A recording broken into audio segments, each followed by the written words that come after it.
Hello friends, good morning. मैं तीसरा वर्मा आपका प्यारा सा चैनल डायनामिक करियर इंस्टीट्यूट में आपका स्वागत करता हूं। तो मैं आप लोग को पढ़ा रहा था मैकेनिज्म यानी क्रियाविधि। तो पिछले लेक्चर में मैंने बहुत सारे इसका टॉपिक को करवाया था और उसी लेक्चर को मैं इस वीडियो में आपको कंप्लीट कराऊंगा। तो समझते हैं कि कार्बोनियम आयन हम पढ़ चुके थे, मध्यवर्ती पढ़ चुके थे और अगला टॉपिक आपका है कार्बन आयन। क्या है? Carbon ion. अगला टॉपिक हम पढ़ेंगे कार्बन आयन। आखिर कार्बन आयन होता क्या है ये समझते हैं बात को। जैसा कि पिछला लेक्चर जो बच्चा नहीं देखा पहले वो देख लो तो समझ में आएगा कि मध्यवर्ती होते हैं। मध्यवर्ती के 3 part, carbonium ion, carbon ion और मुक्त मूलक। तो हम अब पहला टॉपिक पढ़ चुके हैं कार्बोनियम आयन और दूसरा आपका पढ़ा जा रहा है कार्बन आयन। तो समझते हैं कार्बन आयन होता क्या है। तो इस बात को समझो। कहता है वे रासायनिक अवयव जिनके कार्बन परमाणु पर ऋण आवेश रहता है। जिनके कार्बन परमाणु पर क्या रहता है? ऋण आवेश। और कार्बन परमाणु के 72 शेल में 8 इलेक्ट्रॉन रहते हैं, कार्बन आयन कहलाता है। कहने का मतलब यह है कि जिस कार्बन परमाणु पे माइनस चार्ज हो, यानी कि कहने का मतलब ऋण आवेश हो, तो हम क्या समझेंगे कि वो कार्बन आयन है। और कहता है और उसके अष्टक में क्या रहता है? 8 इलेक्ट्रॉन रहता है। दूसरी बात कहता है कार्बन आयन सहसंयोजक बंधन के विषमांश बंधन के फलस्वरूप बनता है। जैसे कि कार्बन आयन, जैसा कि कार्बन आयन बनने के लिए आपको विषमांश विखंडन करना पड़ता है, तब आपको कार्बन आयन बनता है। ये बातें ध्यान रखना है। इस प्रक्रिया में साझा इलेक्ट्रॉनों का युग्म कार्बन परमाणु के साथ ही रह जाता है। कार्बन परमाणु के साथ ही रह जाता है। कार्बन की विद्युत ऋणात्मकता लिथियम की अपेक्षा, जैसा कि एग्जाम्पल में समझते हैं कि इस प्रक्रिया में साझा इलेक्ट्रॉनों का युग्म क्या रहता है ना, जो साझा इलेक्ट्रॉनों का युग्म दिख रहा है आपको, ये किसके पास रह जाता है? कार्बन के पास ही रह जाता है। और कार्बन की विद्युत ऋणात्मकता लिथियम की अपेक्षा अधिक है, अतः विषमांश विखंडन के बाद कार्बन बंधन के इलेक्ट्रॉन युग्म लेकर अलग हो जाता है। जैसा कि देखें एग्जाम्पल में, एक कार्बन आपका है, ये है लिथियम। तो देखें कि कौन सबसे ज्यादा विद्युत ऋणात्मक है। तो ऐसा देखा जाए तो इसकी अपेक्षा यानी कि लिथियम की अपेक्षा कार्बन अधिक विद्युत ऋणात्मक है। और जो ज्यादा विद्युत ऋणात्मक रहेगा वो इलेक्ट्रॉनों को अपनी ओर आकर्षित करेगा, यानी कि इधर करेगा, इस पे प्लस इस पे माइनस चार्ज होगा, इस पे माइनस चार्ज और इस पे प्लस चार्ज। क्यों ऐसा होगा? क्योंकि यहाँ पे आपका क्या है, आपका लिथियम क्या है? पॉजिटिव, अब ये है निगेटिव। क्या लिथियम की अपेक्षा कार्बन ज्यादा विद्युत ऋणात्मक है, इसीलिए इस पे माइनस चार्ज, ये हो गया प्लस चार्ज। जो रहेगा इसकी अपेक्षा समझना है। जैसे इसके जगह पे क्लोरीन रहता है तो फिर ये पॉजिटिव हो जाता है। कौन आपके सामने है जिसके अनुसार हम माइनस प्लस का चयन करेंगे। तो समझते हैं आगे कि कार्बनिक अभिक्रियाओं में कार्बन आयन प्राय क्रियाशील मध्यवर्ती के रूप में रहते हैं। समझना है कि जब आपको कार्बन आयन जो होता है वो एक मध्यवर्ती है जो बहुत ही क्रियाशील होता है। कार्बन आयन इलेक्ट्रॉन धनी होते हैं। कार्बन आयन क्या होते हैं? इलेक्ट्रॉन धनी होते हैं, क्योंकि उसके पास ज्यादा इलेक्ट्रॉन रहता है। माइनस गया, इसका मतलब इसके पास 2 इलेक्ट्रॉन है, वो दोनों चला गया। कहता है यानी कि कार्बन आयन पर इलेक्ट्रॉन स्नेही अभिकर्मक का आक्रमण होता है। कार्बन आयन पर क्या होता है? इलेक्ट्रॉन स्नेही अभिकर्मक का आक्रमण होता है। यानी समझते हैं कि जो कार्बन आयन जो दिया गया है, ये जो कार्बन आयन है इस पर इलेक्ट्रॉन स्नेही का कर्मक होता है। इलेक्ट्रॉन स्नेही कहने का मतलब क्या होता है समझते हैं इस बात को थोड़ा सा, फिर आगे बढ़ेंगे इसको। इलेक्ट्रॉन स्नेही जो इलेक्ट्रॉन को अपनी ओर आकर्षित करे, इलेक्ट्रॉन को अपनी ओर आकर्षित करे, यानी कि इलेक्ट्रॉन स्नेही है। यानी कि इलेक्ट्रॉन मतलब माइनस चार्ज, यानी कि माइनस को अपनी ओर खींचे। तो माइनस को अपनी ओर कौन खींचेगा? खुद प्लस रहेगा तब ना। तो प्लस वाले को हम क्या बोलते हैं? इलेक्ट्रॉन स्नेही। ये बात समझ के रखना है, ठीक है। तो उम्मीद करते हो कि आप लोग को इलेक्ट्रॉन स्नेही समझ में आ गया होगा। तो आगे बढ़े, है ना, आगे बढ़ते हैं। ऐसा इलेक्ट्रॉन स्नेही एक होता है, पिछले लेक्चर में मैंने बताया था नाभिक स्नेही। नाभिक स्नेही है जो नाभि को अपनी ओर करे। इलेक्ट्रॉन स्नेही, स्नेही मतलब होता है प्यार मोहब्बत, यानी कि इलेक्ट्रॉन से जो प्यार करे, यानी कि अट्रैक्शन हो। प्यार मोहब्बत में अट्रैक्शन तो है ही। तो इलेक्ट्रॉन स्नेही यानी कि जो माइनस को अपनी ओर आकर्षित करे। अरे अपनी ओर आकर्षित करेगा, ठीक है, तो माइनस को कौन करेगा? प्लस ही ना करेगा। माइनस माइनस तो रिपेल कर देगा। अल्टरनेट चार्ज जो होता है जो अट्रैक्शन करता है ना। तो इस बात को समझते हैं आगे और लेके चलते हैं। कहता है कि जैसे कि क्षारीय माध्यम में एसीटोन एवं ब्रोमीन की अभिक्रिया करके हम देख लेते हैं। क्षारीय माध्यम में एसीटोन एवं ब्रोमीन की अभिक्रिया करके देखते हैं। एसीटोन कहने का मतलब होता है कि टोन का पार्ट होता है बाबू, तो इस चीज को हम समझते हैं बढ़िया से दम। जैसे कि देखो यहाँ पे दिया गया है CH3 C double bond O CH और यहाँ पे H दे दिए है, ऐसा दे दिया गया है, अच्छी बात है। अब कहता है ना कि इलेक्ट्रॉन स्नेही पर, यानी कि इलेक्ट्रॉन स्नेही अभिकर्मक का आक्रमण होता है किस पर, कार्बन आयन पर। तो नेक्स्ट हम का टॉपिक है ये OH माइनस दिया गया है, OH माइनस है, ये OH माइनस, ये क्या है, नाभिक स्नेही है। अब क्या कर देगा कि जो H जो रहता है, जो प्लस चार्ज होगा वो माइनस पर क्या करेगा, अटैक करेगा। अच्छा समझते हैं इस बात को।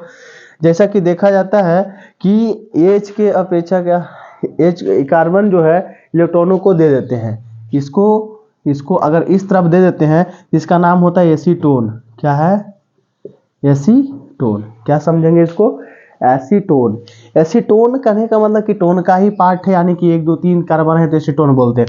अगर एक हाइड्रोजन अपना इलेक्ट्रॉन अगर कार्बन को दे देता है एक हाइड्रोजन अगर अपना इलेक्ट्रॉन कार्बन को दे देता है, तो देखेंगे कि यहाँ पे माइनस चार्ज, यहाँ पे प्लस चार्ज बन जाएगा। क्या बन जाएगा, प्लस चार्ज, यहाँ पे क्या हो जाएगा, माइनस चार्ज। जैसा ही ये प्लस चार्ज बनेगा तो क्या ये वाला जो टॉपिक है, ये जो प्लस चार्ज दिख रहा है, क्या इस पर अटैक करेगा, बिल्कुल अटैक करेगा, है ना, अटैक करेगा। तो जैसा कि देखें कि अगला प्रोडक्ट बनेगा, यानी H बन जाएगा, और H किस पर अटैक करेगा, OH पे, तो आगे आपका प्रोडक्ट बना देगा H2O। क्या बन गया, H2O। H और OH मिलकर के, H और OH मिलकर क्या बना दिया, H2O। अब जैसे कि ये प्लस चार्ज बन गया है, जैसा ही ये प्लस चार्ज बन गया, यानी कि ये इलेक्ट्रॉनस नहीं हो गया, ये किस पर अटैक करेगा, नाभिक स्नेही पर, माइनस वाले पर। तो इसमें देखो क्या बनने वाला है, जैसा कि CH3 C double bond O, और यहाँ पे आपका CH, इस पे कौन से चार्ज आ गए, माइनस, कौन से चार्ज आ गए, माइनस चार्ज, इस पे आपका आ गया माइनस चार्ज, इस पे माइनस चार्ज। तो इसको हम लिखेंगे कार्बन आयन। क्या हो गया, ये कार्बन आयन बन गया, बहुत बढ़िया बात है, कार्बन आयन। अब हम इसका रिएक्शन करवाते हैं। ये कार्बन आयन जो है आपका क्या है, मध्यवर्ती है। क्या है, मध्यवर्ती, जो कि क्रियाशील है, क्योंकि ये जो माइनस चार्ज है ये माइनस बन के पड़ा हुआ है प्लस के पास जाएगा तो क्या करेगा, इलेक्ट्रॉन स्नेही अभिकर्मक कार्बन आयन पर क्या करता है, अटैक करेगा। प्लस चार्ज रहेगा उससे रिएक्शन कर लेगा, है ना। तो ये क्रियाशील बहुत ज्यादा होता है। तो नेक्स्ट टॉपिक हम देखते हैं इसका। जैसा कि आपने देखा कि ये जो CH3 दिया गया है, CH3 C double bond O और CH और इस पे माइनस चार्ज जो दिया गया है, इससे कौन से चार्ज था, माइनस चार्ज जो पड़ा हुआ है, और ये प्लस में क्या दिया गया है। अब अगर हम ब्रोमीन से अगर अभिक्रिया करवाते हैं, किससे, ब्रोमीन से अभिक्रिया करवाते हैं। ब्रोमीन कहने का मतलब, अगर मान लो कि अगर ये वाला जो बॉन्ड है, ये जो बॉन्ड है किसी AO के दे देते हैं, बॉन्ड देने का मतलब 2 इलेक्ट्रॉन दे रहे हैं, दे देते हैं, तो कि एक पे प्लस चार्ज और एक पे माइनस चार्ज, यानी इसको दिए हैं तो इस पे क्या हो जाएगा, माइनस, इस पे क्या हो जाएगा, प्लस। अगर ये वाला इसको दे दे, इस पे माइनस, इस पे प्लस चार्ज। तो अब देखो ना बाबू कि क्या होगा ना, कि प्लस वाला इसके साथ चला आएगा, प्लस वाले इसके साथ चला आएगा। देखो अगला प्रोडक्ट क्या बनने वाला है, CH3 C double bond O और C, यानी कि CH2 भी लिख सकते हो, ये जो H दिया गया दो CH2 भी लिख सकते हैं। उसके बाद यहाँ Br बन जाएगा, और साथ में आपका बनेगा नया प्रोडक्ट Br माइनस के रूप में निकल के बाहर हो जाएगा, Br माइनस बन जाएगा। चलो Br माइनस बन गया, यानी कि 2 इलेक्ट्रॉन भी इसके पास है, 2 इलेक्ट्रॉन भी इसके पास रहेगा ना, 2 इलेक्ट्रॉन इसके पास है। तो समझ में आ गया, इसका नाम आगे हो गया, यानी कि नाम अगला प्रोडक्ट बन गया ब्रोमो एसीटोन, ब्रोमो एसीटोन बन गया है, ब्रोमो एसीटोन।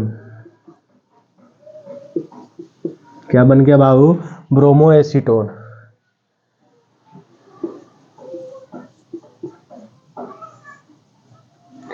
ये जो बन गया ना, ये हो गया इलेक्ट्रॉन स्नेही, इलेक्ट्रॉन को अपनी ओर खींचता है। तो ये आपका क्लियर हुआ। एसीटोन बना सकते हैं इसको से, ब्रोमो एसीटोन। चलो इसको लिख लो फटाफट।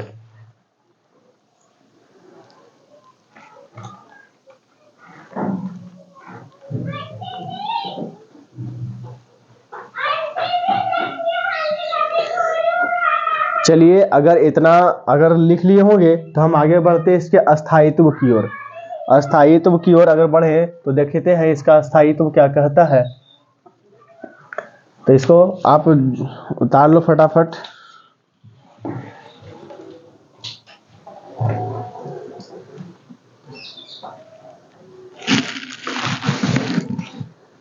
तो हम समझते हैं कि जैसा कि हम पढ़े थे पिछले लेक्चर में, कार्बोनियम आयन में इसका अस्थायित्व होता है ना। यानी कि टर्शियरी, सेकेंडरी, प्राइमरी, इस तरीका से कुछ हम टॉपिक को पढ़े थे। तो इसमें भी क्या पढ़ेंगे, सेकेंडरी, टर्शियरी, प्राइमरी सब इसमें आपका कवर किया जाएगा। तो समझते हैं इस बात को कि अस्थायित्व क्या होता है।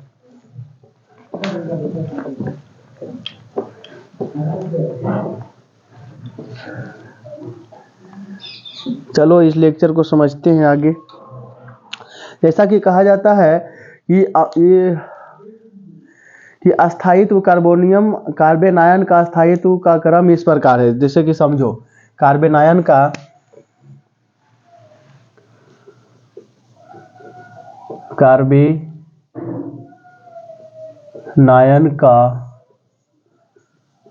अस्थायित्व इस प्रकार है।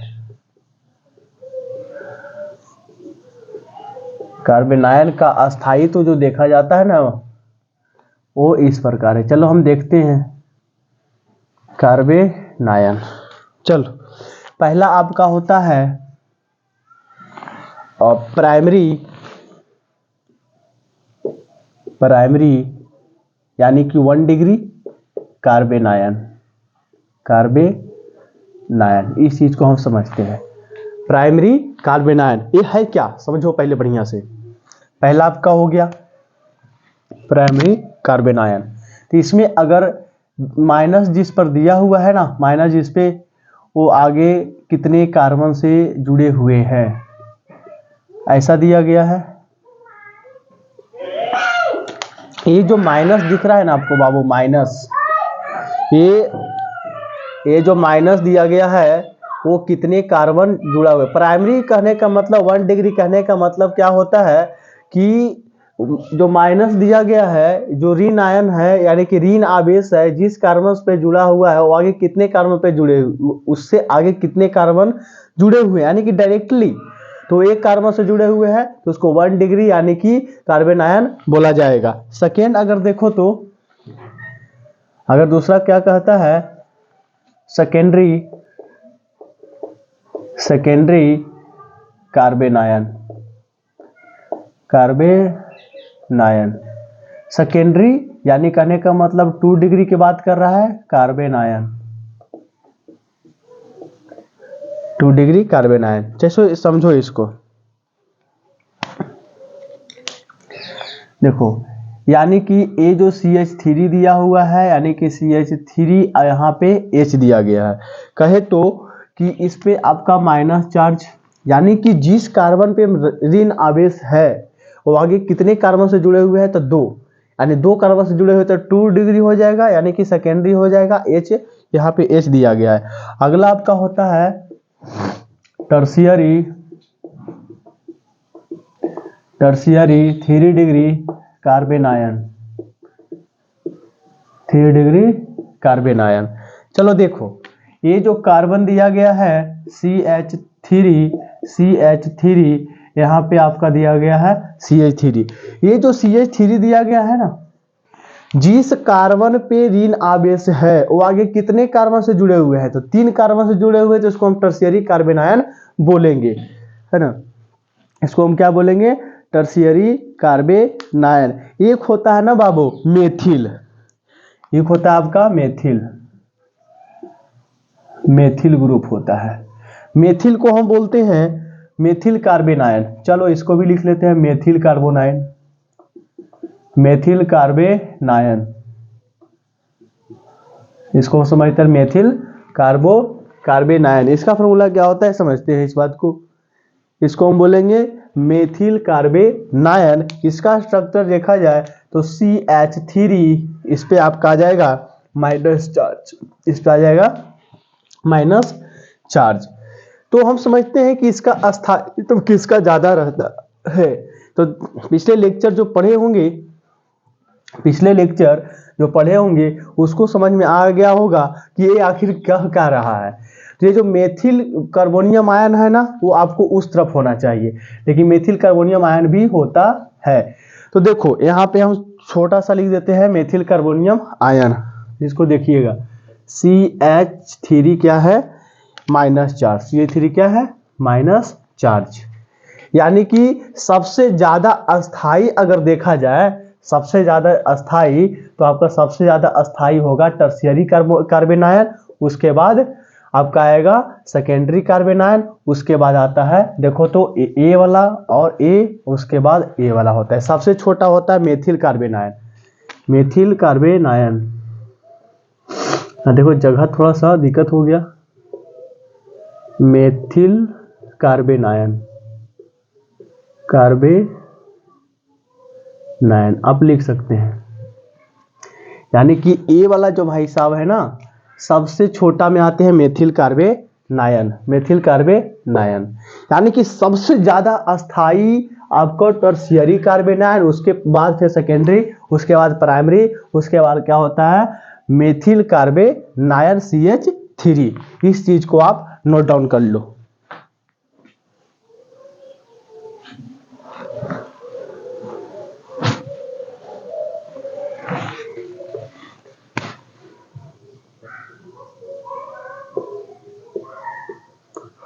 इसको आप बोलते हैं मेथिल कार्बोनायन।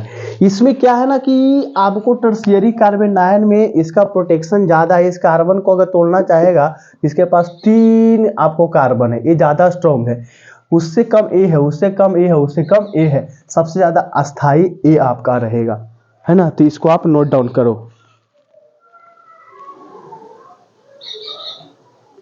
टर्शियरी, सेकेंडरी, उसके बाद प्राइमरी, उसके बाद मेथिल कार्बेनायन। एक बढ़िया सा बात अगर समझे तो आगे हम देखते हैं, कार्बन के 4 बंध है तो सभी जानते हैं, इसे को मैंने बताया था फर्स्ट लेक्चर में, लेकिन यहाँ पे समझा देते हैं, थोड़ा सा समझिएगा इस लेक्चर बात को। जैसा कि आप देखो कि CH4 इस तरीका से दिया गया, इसको नाम होता है मेथेन, आप लोग जानते होंगे भली बात है। जैसा कि अगर इसके पास 4 बंध है, यानी कार्बन के पास कितने बॉन्ड है 4 बॉन्ड, 4 बंध है, तो इसके पास कोई चार्ज नहीं रहेगा। क्या रहेगा? कोई चार्ज नहीं रहेगा, नो चार्ज, नो चार्ज। क्या इस कार्बन जो दिया गया है, इस कार्बन के ऊपर कोई आवेश है माइनस प्लस कुछ ऐसा, या मुक्त मूलक कुछ ऐसा है? नहीं है। तो अगर कार्बन के 4 बॉन्ड रहे तो इसके ऊपर चार्ज नहीं रहता है। लेकिन अगर यही कार्बन जो क्या हो जाए, इसी के पास कितने हो जाए 3 बंध हो जाए, कितना हो 3 बंध, कहने का मतलब देखो, या CH3 भी इसको लिख सकते हैं। तो इसका नाम होता है मेथिल। क्या होता है? मेथिल। इसका नाम क्या होगा? मेथिल होगा। तो आखिर इस पे माइनस चार्ज, प्लस चार्ज या मुक्त मूलक होगा, क्यों? क्योंकि हम इस टॉपिक से आपका समझते हैं, मेथिल से आप समझते हैं कि क्यों होगा। चलो देखो, ये जो आपका दिया गया है ऐसा, अगर किसी, यानी कि इसमें 4 हाइड्रोजन दिया गया है, 4 हाइड्रोजन में से अगर किसी एक को हटाते हो तो चाहे तो माइनस चार्ज, चाहे तो प्लस चार्ज, चाहे तो मुक्त मूलक आएगा, नहीं फ्री रेडिकल आएगा। अगर बताओ कि अगर इस इलेक्ट्रॉन जो है, ये जो बंध पूरा दिया हुआ है आपका, ये जो बंध है, ये जो बंध किसी एक को दे दो, मान लेते हैं कार्बन को दे दिए, तो इस पे कौन से चार्ज आ गया? Plus charge. इस पे कौन से चार्ज आ गया? Minus charge. यानी देखा जाए तो ये तो बॉन्ड टूट के निकल गया, H प्लस बाहर हो गया। जैसा ही H प्लस इसका बाहर हुआ तो ये ऐसा बन गया CH3 यानी कि यहाँ देखो कैसा हो गया CH3 माइनस चार्ज। अगर एक बॉन्ड को क्या किए हाइड्रोजन अपना दोनों इलेक्ट्रॉन अगर कार्बन को दे दिया तो जो लेता है वो माइनस चार्ज, तो कार्बन पे कौन सा चार्ज आ गया, माइनस चार्ज आ गया, कार्बन पे माइनस चार्ज, कार्बन पे कौन सा चार्ज, माइनस चार्ज आ गया। अगर इसी तरीका से अगर क्या करें कि दूसरे स्टेप में अगर इसको देखें तो देखो क्या होने वाला है, जैसा कि CH और यहाँ पे H दिया गया है, अगर H यहाँ पे है, अगर इसको कार्बन क्या करे हाइड्रोजन को दोनों इलेक्ट्रॉन दे दे, हाइड्रोजन अपना दोनों इलेक्ट्रॉन लेकर के निकल जाए, तो इस पे तो माइनस चार्ज हो गया, इस पे क्या हो गया, प्लस चार्ज। अगर दूसरे स्टेप में इसको देखा जाए तो यहाँ पे आपका आ गया CH3 पर प्लस चार्ज, CH3 पे प्लस चार्ज आ गया। अगर इलेक्ट्रॉन को कार्बन ने त्याग दिया, इलेक्ट्रॉन को कार्बन क्या किया, त्याग दिया, तो इस पे प्लस चार्ज और हाइड्रोजन पे माइनस चार्ज लेकर के बाहर निकल जाएगा। लेकिन एक स्टेप और बनता है, समझते हैं इस बात को भी।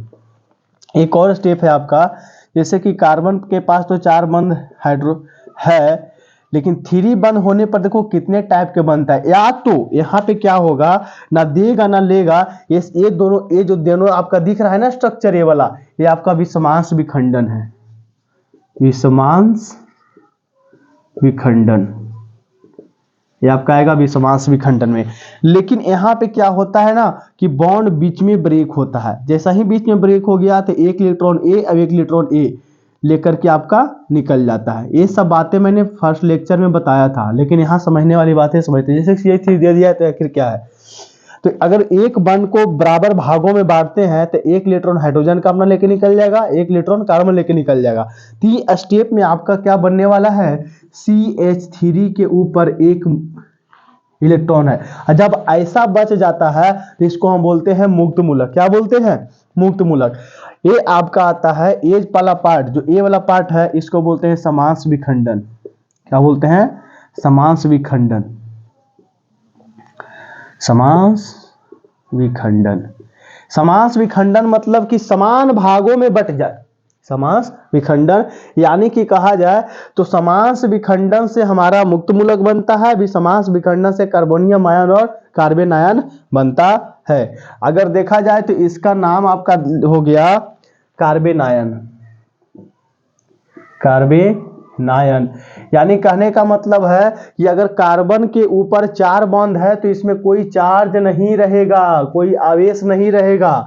लेकिन अगर एक बॉन्ड भी घट गया तो इसमें 3 कंडीशन आ जाएगा, एक माइनस, एक प्लस, एक मुक्त मूलक यानी फ्री रेडिकल बनने वाला है। इस पे क्या है, कार्बन आयन, एक कार्बोनियम आयन, कार्बोनियम, इस पे क्या बन जाएगा, कार्बोनियम आयन या कार्बोकटायन इसको बोल सकते हैं, या कार्बोकटायन,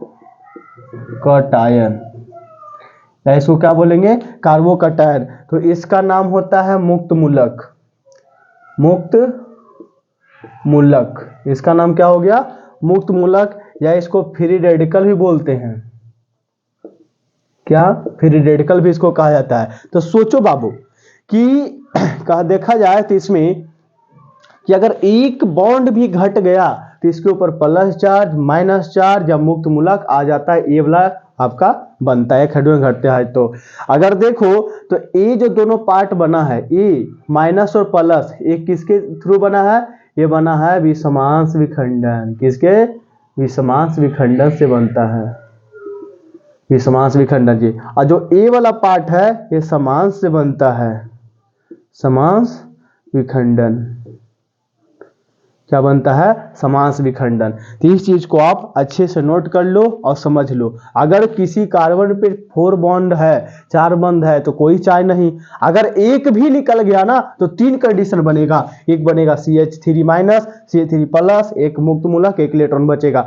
एक इलेक्ट्रॉन मुक्त मूलक बनता है समांश विखंडन से, और कार्बन आयन और कार्बोनियम आयन बनता है, या कार्बोकटायन बोल सकते हो, बनता है आपका विषमांश विखंडन से। ये बातें याद रखना है, ये बातें आपका पूरा ऑर्गेनिक केमिस्ट्री में आपको काम देगा, तो ये बातें ध्यान में रखना। ठीक है, थैंक यू, धन्यवाद। इस लेक्चर में इतना ही रहेगा, आगे हम पढ़ते हैं, अगले लेक्चर में हम पढ़ेंगे मुक्त मूलक। जो कि मध्यवर्ती का थ्री पार्ट था। एक था कार्बोनियम आयन, एक था कार्बन आयन, जो कि कार्बन आयन आज हम कंप्लीट कराएं आपको। अगले लेक्चर में आपको पढ़ेंगे मुक्त मूलक यानी मध्यवर्ती का तीसरा रोग।